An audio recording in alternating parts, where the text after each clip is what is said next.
Hai, Assalamualaikum warahmatullahi wabarakatuh. Halo di sana segalonyo, perkenalkan nama saya Fioni Pani. Dan saya Zaskia Putri Amanda.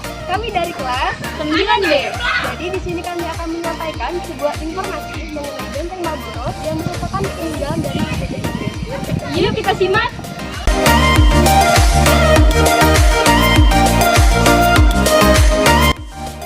Setelah pintu masuk utama, terdapat 3 makam residen gubernur. Yang pertama, Charles Murray yang meninggal pada 7 Januari 1808. Yang kedua, Robert Hamilton, 15 Desember 1793. Dan yang ketiga, Thomas Parr pada 23 Desember 1807.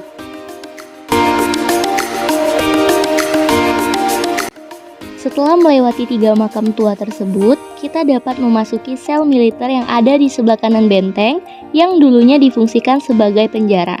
Di ruangan ini memajang lukisan yang menggambarkan pembahasan paham merkantilisme pada abad 15 Masehi.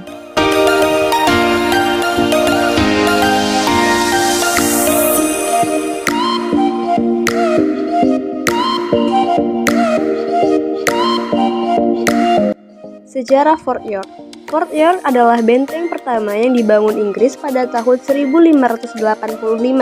Didirikan di antara laut dan sungai Serut, muara sungai Bengkulu. Bangunan ini berfungsi sebagai tempat pertahanan utama Inggris, EIC, dalam mempertahankan daerah penghasil rempah-rempahnya dari serangan Belanda dan Perancis. Usulan Joseph Collet untuk membangun benteng baru yang lebih layak baru disetujui Dewan Direktur EIC pada tahun 1714. Dimulailah pembangunan benteng baru yang diberi nama Marlborough. Nama ini dipilih Joseph Collet untuk menghormati John Churchill, komandan Inggris yang memenangkan pertempuran di Blenheim tahun 1704, Ramillies tahun 1706, Oudenarde tahun 1708, dan Napalquit tahun 1709. Atas jasa-jasanya, Churchill diberi gelar Duke of Marlborough. Benteng ini kemudian dikenal dengan nama Fort Marlborough.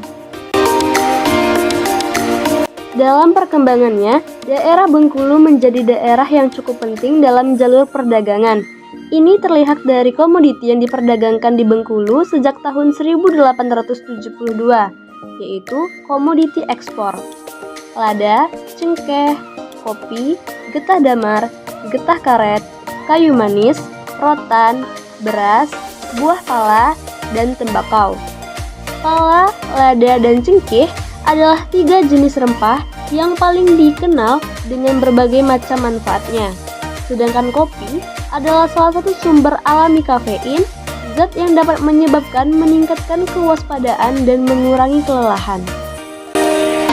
Tepat di depan sel militer terdapat barak pegawai EIC yang memajang berbagai koleksi seperti foto peci pemimpin Bengkulu tempo dulu, surat protes para kepala adat Bengkulu kepada Residen Verloc tertanggal 15 September 1826 karena membawa perempuan dan anak pribumi keluar pulau. Senjata berbagai tradisional seperti rambai ayam, rudus, dan sewar yang digunakan untuk berperang dalam melawan penjajah.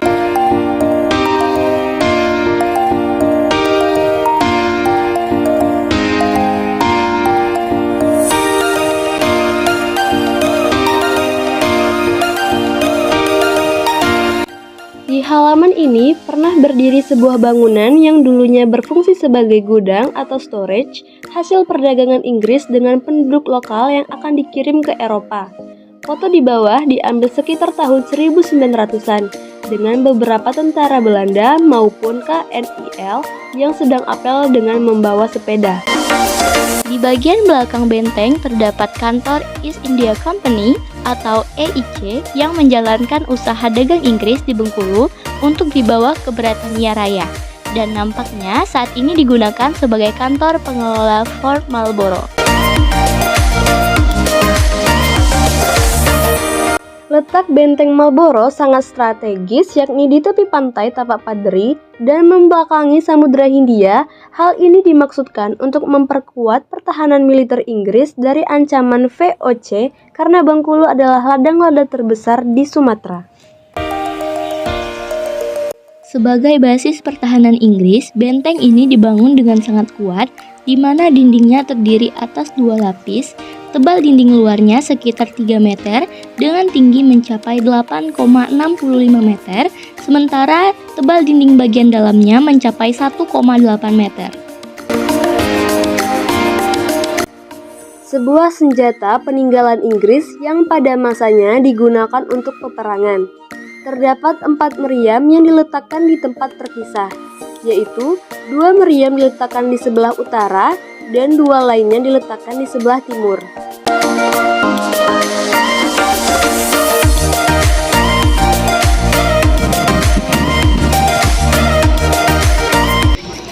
Dalam usianya yang lebih dari 3 abad, Benteng Marlborough bukan hanya bangunan bersejarah, tetapi Benteng Marlborough juga merupakan sebuah prasasti yang mengisahkan jalinan antara 2 bangsa, yaitu bangsa Inggris dan bangsa Melayu Bengkulu.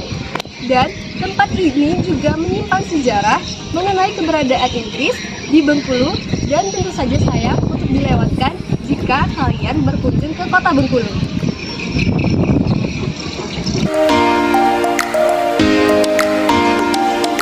Itulah tadi sebuah informasi yang dapat kami sampaikan mengenai Benteng Marlborough. Sekian yang dapat kami berikan. Mohon maaf apabila ada salah kata dan kepada Allah kami mohon ampun. Wabillahi taufiq wal hidayah. Wassalamualaikum warahmatullahi wabarakatuh.